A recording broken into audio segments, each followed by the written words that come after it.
Aujourd'hui, nous sommes mercredi 22 septembre, la 25e semaine du temps ordinaire.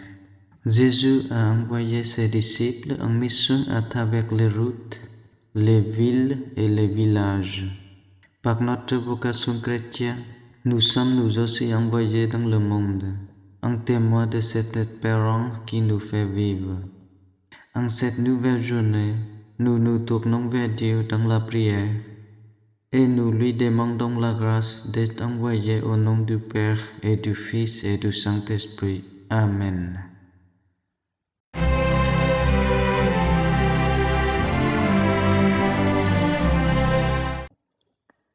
Béni soit Dieu le vivant à jamais, celui qui châtie et prend pitié, qui fait descendre aux profondeurs des enfers et retire de la grande perdition.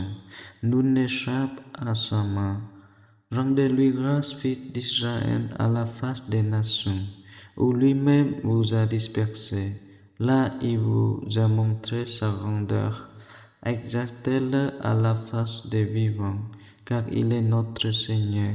Lui, notre Dieu, notre Père, il est Dieu pour les siècles des siècles. Regardez ce qu'il a fait pour vous. Rendez-lui grâce à pleine voix. Bénissez le Seigneur de justice. Exaltez le roi des siècles. Et moi, en terre d'exil, je lui rends grâce. Je montre sa grandeur et sa force au peuple des pécheurs. Revenez, pécheurs, et vivez devant lui dans la justice. Qui sait ne vous rendra pas son amour et sa grâce. Alléluia, Alléluia. Le règne de Dieu est tout proche. Convertissez-vous et croyez à l'Évangile. Alléluia.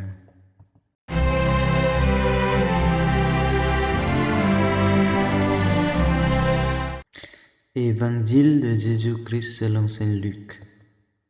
En ce temps-là, Jésus rassembla les 12. Il leur donna pouvoir et autorité sur tous les démons, et de même pour faire des guérisons. Il les envoya proclamer le règne de Dieu et guérir les malades. Il leur dit, ne prenez rien pour la route, ni bâton, ni sac, ni pain, ni argent. N'ayez pas chacun une tunique de rechange. Quand vous serez reçus dans une maison, restez-y, c'est de là que vous repartirez. Et si les gens ne vous accueillent pas, sortez de la ville et secouez la poussière de vos pieds. Ce sera un témoignage contre eux. Ils partirent et ils allaient de village en village, annonçant la bonne nouvelle et faisant partout des guérisons. Acclamons la parole de Dieu.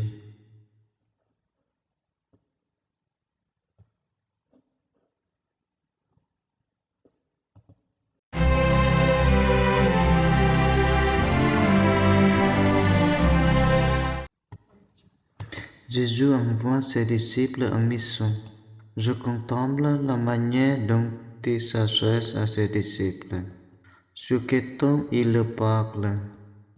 Comment il leur donne de réaliser ce que lui-même a accompli. Annoncer l'espérance du règne de Dieu. Secouer les malades et tous ceux qui sont en détresse.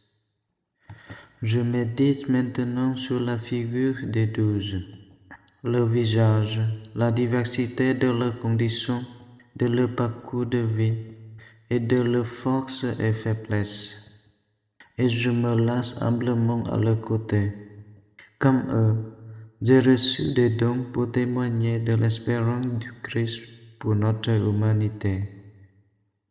Ma formation, mon état de vie, mes espérances, mon rapport à mes prochains, mes talents.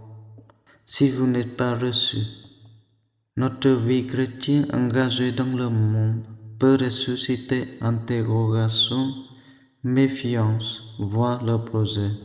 Peut-être ai-je été confronté à ces situations où nous ne sommes pas reçus. Comment ai-je réagi? Comment aurais-je aimé réagir? Je confie cela au Seigneur. J'écoute une nouvelle fois cet évangile et je me laisse imprégner par ces scènes de l'envoi en mission des disciples. Je me mets dans besoin du Seigneur. Je lui confie ma journée, ma semaine pendant laquelle je suis envoyé, moi aussi, comme apôtre au quotidien auprès de mes prochains. Je lui remets mes joies, mes craintes, mes attentes et tout ce que je suis. Seigneur, fais de moi un instrument de ta paix. Là où est la haine, que je mette l'amour. Là où est l'offense, que je mette le pardon. Là où est la discorde, que je mette l'union. Là où est l'erreur, que je mette la vérité. Là où est le doute, que je mette la foi. Là où est le désespoir, que je mette l'espérance. Là où sont les ténèbres, que je mette la lumière. Là où est la tristesse, que je mette la joie. Ô Seigneur, que je ne cherche pas tant à être consolé qu'à consoler, à être compris qu'à comprendre, à être aimé qu'à aimer, car c'est en se donnant qu'on reçoit, c'est en suppliant qu'on se retrouve, c'est en pardonnant qu'on est pardonné, c'est en mourant qu'on ressuscite à l'éternelle vie. Amen.